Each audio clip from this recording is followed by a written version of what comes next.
नमस्कार दोस्तों, जय हिंद। स्वागत है आपका आपके अपने चैनल पाठशाला विज्ञान में। दोस्तों, बिहार पुलिस के लिए मैं कंटिन्यू प्रैक्टिस सेट्स और एनसीईआरटी सार संग्रह से भी मैं आपको क्वेश्चंस करा रहा हूं। साथ ही साथ मैं सब्जेक्ट वाइज भी आपको क्वेश्चंस करा रहा हूं। 21,391 में अगर आप सिलेक्शन लेना चाहते हैं तो चैनल से जुड़ जाएं और जो भी तीनों क्लास आपको मिल रहा है फिलहाल, फिर मैं बढ़ाने वाला हूं। अब दिन भर में 4 क्लास मैं दूंगा, तो इन सारे क्लास को आप करते रहिए। एक जो क्लास होगा उसमें कम से कम 50 प्रश्न होंगे, अधिक से अधिक 100, है ना।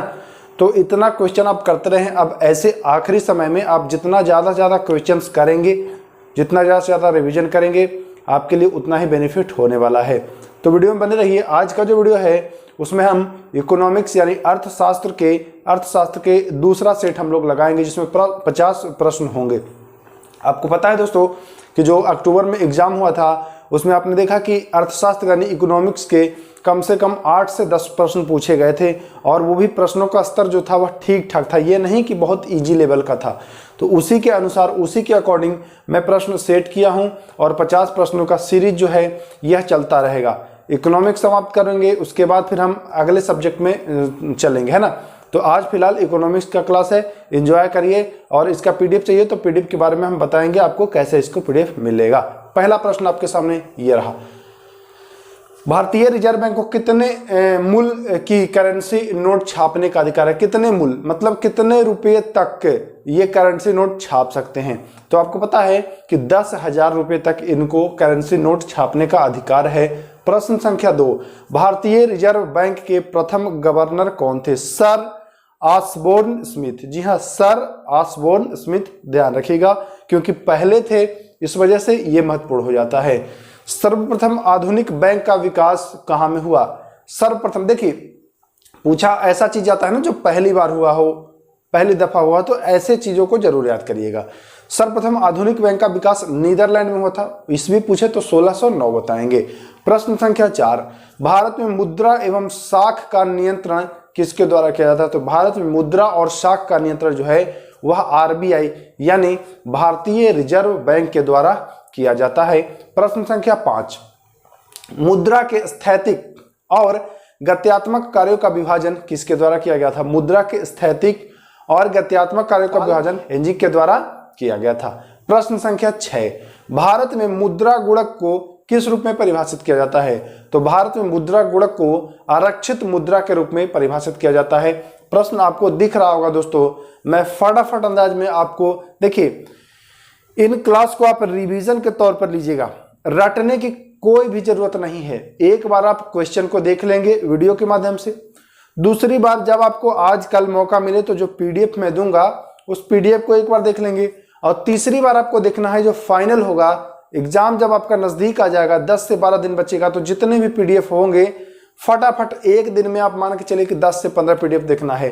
5 से 7 मिनट एक पीडीएफ पर आपको देना है। 15 × 75 यानी कि 1.5 घंटे में आपका एक दिन का सारा पीडीएफ क्लियर हो जाएगा।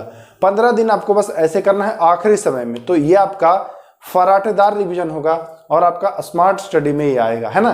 तो ऐसे करके आप रिजल्ट ला सकते हैं। प्रश्न संख्या 6 आपने देखा, भारत में मुद्रा गुणक जो है वह आरक्षित मुद्रा के रूप में है।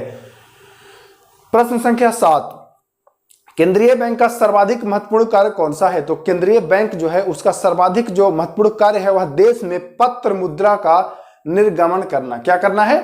देश में पत्र मुद्रा का निर्गमन करना, इसका सबसे महत्वपूर्ण कार्य है।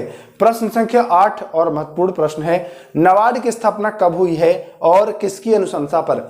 1982 शिव रमन सिंह की अनुशंसा पर हुई है। नाबार्ड की स्थापना 1982 शिव रमन सिंह की उस पर समिति पर, उनकी सिफारिश पर। प्रश्न संख्या 9 जो कि इंपॉर्टेंट है और ये पूछा भी गया है, भारत में नाबार्ड किन बैंकों को पुनर्वित्त उपलब्ध कराता है? तो भारत में जो नाबार्ड है वह, देखिएगा दिया था प्रश्न कि भारत में नाबार्ड किन्हें नहीं पुनर्वित्त करता है, तो इन तीनों को करता है। अनुसूचित व्यापारिक बैंक को करता है, क्षेत्रीय ग्रामीण बैंक को करता है, राज्य भूमि विकास बैंक को करता है, इसके अलावा नहीं करता है ना। तो ध्यान दीजिएगा। प्रश्न संख्या 10, वर्ष 1995 से 96 में स्थापित ग्रामीण अवस्थापना विकास कोर्स, जी हाँ ग्रामीण अवस्थापना विकास कोर्स 1995-96 में स्थापित हुई है। इसका लेखा जोखा कौन रखता है? तो राष्ट्रीय कृषि एवं ग्रामीण विकास बैंक। कौन? राष्ट्रीय कृषि एवं ग्रामीण विकास बैंक। चलें प्रश्न संख्या 11, नाबार्ड। नाबार्ड की स्थापना अभी हमने चर्चा की 1982 शिवरामन सिंह समिति की सिफारिश पर। मुख्यालय पूछेगा तो बताएंगे मुंबई में इसका मुख्यालय है। प्रश्न संख्या 12 की ओर चलते हैं। अच्छा कमेंट करिएगा दोस्तों कि इससे पहले जो आपको इकोनॉमिक्स का वीडियो दिया हूं आप लोगों ने देखा है कि नहीं और उसका पीडीएफ मिला है कि नहीं, कमेंट करिएगा जरा। भारत के किन राज्य में क्षेत्रीय ग्रामीण बैंक आरआरबी कार्यरत नहीं है? आरआरबी का मतलब क्षेत्रीय ग्रामीण बैंक का ही ये शॉर्ट फॉर्म है, शॉर्ट नेम है, तो ध्यान दीजिएगा। ये मत सोचिए कि आईआरबी नहीं है, आरआरबी है। तो यह सिक्किम और गोवा में कार्यरत नहीं है, ये चीज ध्यान देना है आपको। प्रश्न संख्या 13, लघु उद्योग के क्षेत्र में कौन सा बैंक कार्य करता है? तो भारतीय लघु उद्योग विकास बैंक। नाम से भी आप पकड़ लेंगे, लघु उद्योग के क्षेत्र में कौन सा बैंक कार्य करता है? तो भारतीय लघु उद्योग विकास बैंक। चलिए, किसानों तक आसानी से पहुंच के लिए किस बैंक ने किसान क्लब स्थापित किया? सीधा सा पूछ रहा है कि किसानों तक बैंक को पहुंचाना। जैसे होता क्या है ना कि गांव के जो किसान हैं वो बैंक तक नहीं पहुंच पाते हैं, तो किसानों तक ही बैंक पहुंच जाए। भाई किसान ना बैंक तक पहुंचे, जो बैंक है वही किसान तक पहुंच जाए। इसके लिए स्टेट बैंक ने यह क्लब स्थापित किया है, किसान क्लब। ओके, ध्यान दीजिएगा आपको।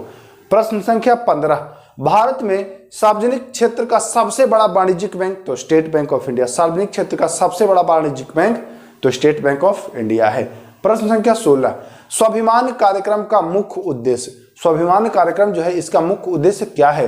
तो ग्रामीण गरीबों यानी ग्रामीण निर्धनों के घरों तक बैंक पहुंचाना। होता क्या है, गरीब जो होते हैं वो बैंक तक नहीं पहुंच पाते हैं। जैसे अभी किसान नहीं पहुंच पा रहे थे तो गरीब नहीं पहुंच पाते हैं, तो बैंक खुद गरीब के पास चलाए। इसी को स्वाभिमान योजना नाम दिया गया है, ध्यान दीजिएगा। ये बहुत मजेदार प्रश्न है। कर्ज को लौटाने में सामर्थ्य हैं आप, फिर भी आप बैंक से जो कर्ज लिए हैं उसको लौटा नहीं रहे हैं, आपको एक नाम दिया जाता है। तो क्या नाम दिया जाएगा? तो ये आपका नाम है विलफुल डिफॉल्टर। क्या नाम दिया जाएगा? Wilful defaulter. आपके पास क्षमता है कर्ज चुकाने का लेकिन चुका नहीं रहे हैं, विलफुल डिफॉल्टर आप कहे जाएंगे। प्रश्न संख्या 18, भारतीय स्टेट बैंक की स्थापना? बहुत ही इजी चटनिया प्रश्न है, 1955, बचपन से पढ़ते आ रहे होंगे।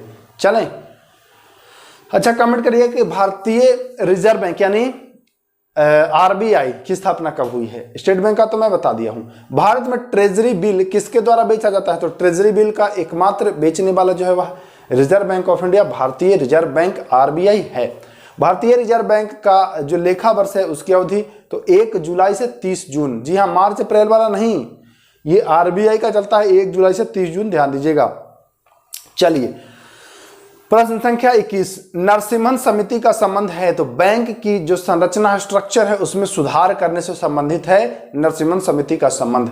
प्रश्न संख्या 22, वाणिज्यिक बैंक आता है संघ सूची में आता है? किस में आता है? संघ सूची में आता है वाणिज्यिक बैंक। आर.एन. मल्होत्रा समिति का संबंध है? तो बीमा क्षेत्र से है। आर.एन. मल्होत्रा समिति का संबंध किससे है भैया? तो बीमा क्षेत्र से है। प्रश्न संख्या 24, एक और कमेंट करिएगा कि आप लोग को फॉन्ट की वजह से कोई समस्या तो नहीं हो रही। बहुत लोग कह रहे हैं कमेंट कर रहे हैं कि दाहिने थोड़ा लिखिए, थोड़ा बाएं लिखिए। अब स्क्रीन पर तो है ना, दाहिने बाएं क्या मतलब है यार? पढ़िए, देखिए, कंटेंट से मतलब रखिए। आपको जहां सही कंटेंट मिले कंटेंट पर फोकस करिए। कुछ लोगों ने कमेंट किया कि सर जो आप फॉन्ट दे रहे हैं, जो आप क्वेश्चन दे रहे हैं उसको दाहिने रखिए बाएं।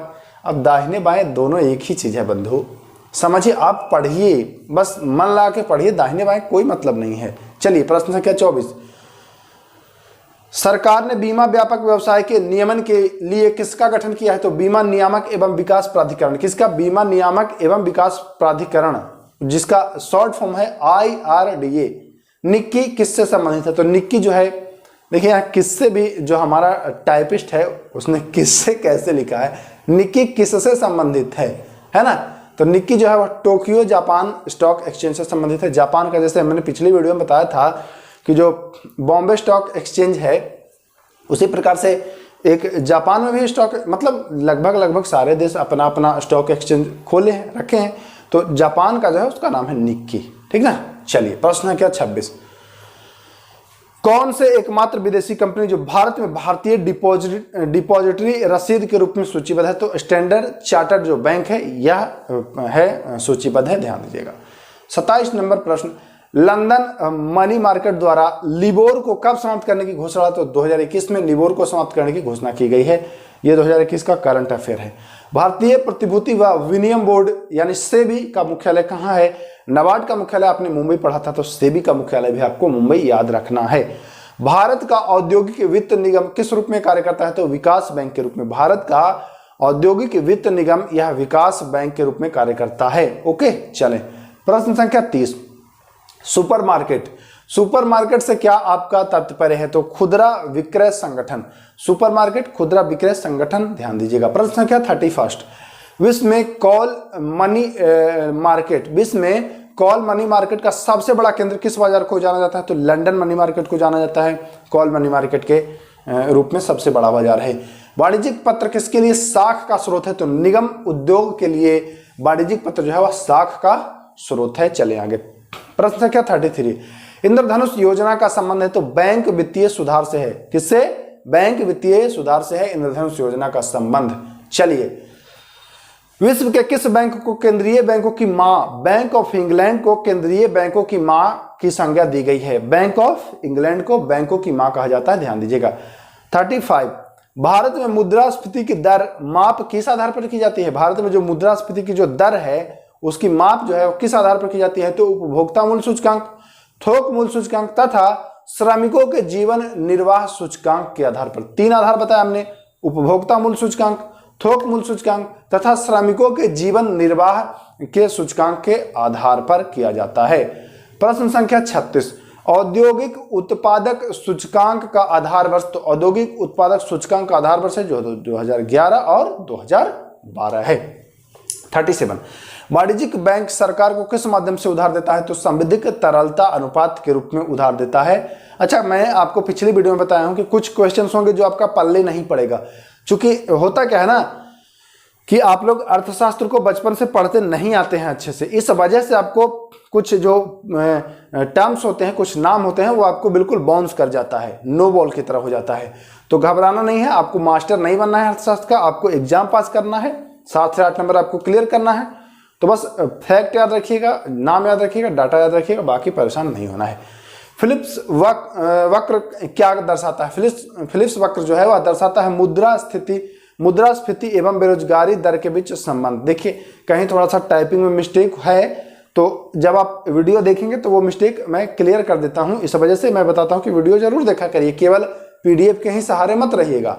तो मुद्रास्फीति एवं बेरोजगारी दर के बीच संबंध को दर्शाता है फिलिप्स वक्र। मुद्रास्फीति एवं मंदी की एक साथ उपस्थिति क्या दर्शाती है? मुद्रास्फीति और मंदी दोनों हो तो उस उपस्थिति को कहते हैं गतिहीन स्फीति। रेपो रेट का नियमन करता है कौन? तो रेपो रेट का नियमन जो है वह भारतीय रिजर्व बैंक के द्वारा तय किया जाता है। जब भारतीय रिजर्व बैंक नगद आरक्षित अनुपात में वृद्धि की घोषणा करता है तो इसका तात्पर्य क्या है? कह रहा है, फिर से समझिए, जब भारतीय रिजर्व बैंक यानी आरबीआई बैंक जो है यह नकद आरक्षित अनुपात में वृद्धि करता है तो इसका मतलब क्या समझा जाए? तो इसका मतलब है कि वाणिज्यिक बैंकों के पास उधार देने के लिए मुद्रा की कमी है, इस वजह से इन्होंने वृद्धि करी है। हेलीकॉप्टर मुद्रा बहुत बढ़िया प्रश्न है। तो अमेरिकी अर्थशास्त्री मिल्टन फ्रीडमैन ने हेलीकॉप्टर मुद्रा का प्रतिपादन किया है। प्रश्न संख्या 43, भारतीय रिजर्व बैंक के पास विभिन्न व्यावसायिक बैंकों की कुल जमा एवं आरक्षित राशि का निर्धारण भाग क्या कहलाता है? तो CRR। जी हाँ, क्या कहलाता है? CRR यानी नकद आरक्षित अनुपात। नकद आरक्षित अनुपात और खुला बाजार कार्रवाई का साधन है, तो मौद्रिक नीति कार्रवाई का साधन है, ध्यान देना है। 45, अवस्फीति के कारण बाजार पर क्या प्रभाव पड़ता है? तो अवस्फीति के कारण बाजार पर वस्तुओं एवं सेवाओं के सामान्य कीमत में गिरावट हो जाती है अवस्फीति के कारण। 46, ऑपरेशन ट्विस्ट किसके द्वारा प्रारंभ किया गया है? तो रिजर्व बैंक के द्वारा प्रारंभ किया गया है, ध्यान दीजिएगा, महत्वपूर्ण प्रश्न है। 47 नंबर, भारत में मुद्रास्फीति मापन की सबसे लोकप्रिय माप है उपभोक्ता मूल्य सूचकांक। क्या है? उपभोक्ता मूल्य सूचकांक। चलिए 48, किस समिति की अनुशंसा पर थोक मूल्य सूचकांक का आधार वर्ष 2005 से लेकर के 2011-12 किया गया? तो सौमित चौधरी का संबंध पूछ दे किससे संबंधित है, तो बताएंगे थोक मूल्य सूचकांक से संबंधित है। भारतीय रिजर्व बैंक द्वारा बैंक दर कम करने का परिणाम क्या है? तो बाजार की तरलता बढ़ जाएगी अगर बैंक दर कम किया जाएगा तब। क्वेश्चन नंबर 50, भारतीय रिजर्व बैंक के पास विभिन्न व्यावसायिक बैंकों की कुल जमा एवं आरक्षित राशि का निर्धारण भाग कहलाता है? तो नकद आरक्षित अनुपात कहलाता है। आपको हमने अभी बताया था। मौद्रिक नीति समिति का अध्यक्ष होता है तो यह रिजर्व बैंक का गवर्नर होता है। क्वेश्चन नंबर 52, वह दर जिस पर बैंक रिजर्व बैंक को उधार देता है क्या कहलाता है? तो रिवर्स रेपो रेट। बैंक जो है वह रिजर्व बैंक को उधार देगा तो रिवर्स रेपो रेट कहलाएगा। अनुसूचित वाणिज्यिक बैंक किसान एवं ग्राहकों को जिस दर पर ऋण देता है उस दर को बेस रेट यानी आधार दर कहते हैं। आधार दर पूछा हुआ प्रश्न है बिहार पुलिस में, तो ध्यान दीजिएगा। आधार दर क्या है तो बताएंगे अनुसूचित वाणिज्य बैंक किसान एवं ग्राहकों को जिस दर पर ब्याज देता है उसे आधार दर कहते हैं। तो इतने प्रश्न थे दोस्तों, 53 क्वेश्चंस थे जो आप लोगों ने देखा, इकोनॉमिक्स के प्रश्न थे। इसको एक बार आप देख लीजिएगा, फिर पीडीएफ और जो मैं बताया हूँ वो करिएगा। अब लास्ट में मैं आप लोगों से 2-3 बातें करना चाहूँगा। तो पहली बात यह है कि अगर आप लोग चाहते हैं कि किसी और भी सब्जेक्ट को मैं पैरेलल स्टार्ट करूं, चूंकि देखिए मेरे पास समय का थोड़ा अभाव है, आपको पता है कि मैं भी जॉब करता हूं, तो समय निकालना 12 घंटा ड्यूटी के बाद 3-3 क्लास देना, आपको वीडियो तैयार करना, पीडीएफ तैयार करना बहुत लंबा प्रोसेस है ना। उसके बाद थोड़ी बहुत नींद भी मुझे लेनी होती है। तो आप लोग के लिए मैं इतना कर रहा हूं दोस्तों, तो आप लोग थोड़ा सा मन लगा करके देखिए। मैं ये नहीं कह रहा हूं कि मुझे कुछ पैसे, ये सब मैं नहीं मांग कर रहा हूं आप लोगों से। जो मैं आपको कंटेंट दे रहा हूं तो उसको आप देखें, उसको पढ़ें, ताकि आप भी अपने माता पिता का सपना साकार करें। और उम्मीद करता हूं आपने अच्छे से समझा होगा और वीडियो को देखा होगा, एंजॉय किया होगा। फिर मिलेंगे नेक्स्ट वीडियो में। नमस्कार, जय हिंद।